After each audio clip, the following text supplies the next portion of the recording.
My name is Erik Olsson and I'm a professor of philosophy at Lund University in Sweden. So I'm a fellow here at STIAS and have been so this semester basically. My research interests are extremely broad. I do a lot of things, but my main area of research is in epistemology and the theory of knowledge. And that's where I have my focus in research. And what does it mean? Well, it means that I study knowledge from different perspectives. I study knowledge from the individual perspective, so your own individual knowledge, but I also study it from a social perspective, looking at how people gather knowledge from outside sources, from social sources. And I've also studied recently knowledge obtained from the internet and from social networks, from Google. So I have a large body of research that I can talk about, but I won't do that here. So what I do here at STIAS is rather one of my other interests. So I study a controversial topic, namely decolonisation at the universities here in South Africa, and I do it from an academic freedom perspective.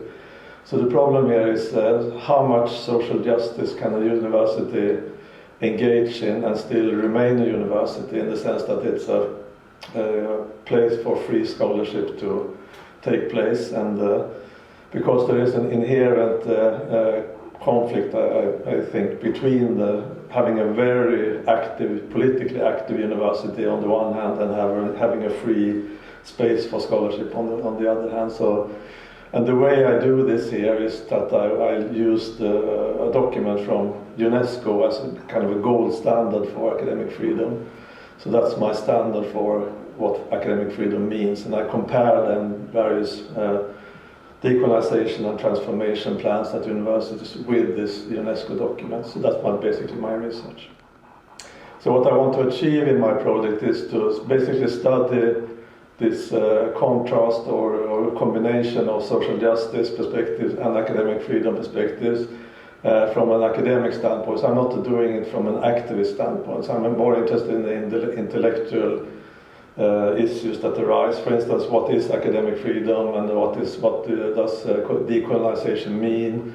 So I look at various perspectives on decolonisation and see how that perspective compares with the academic freedom perspective and the UNESCO perspective.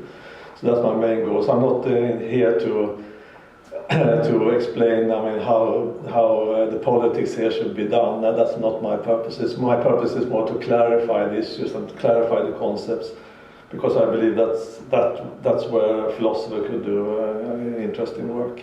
The output of my project will be a series of papers on decolonisation and academic freedom from various perspectives. So one paper will probably be a more general paper where I just give my framework and explain what I do, and compare various perspectives on decolonisation with the UNESCO perspective on academic freedom. So that would be one thing.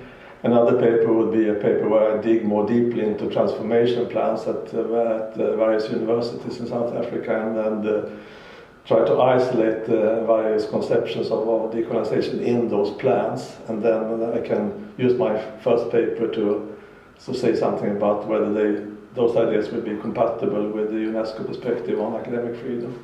So that's basically how far I got now. But I think that this project could continue and possibly also become a book at a later point in time.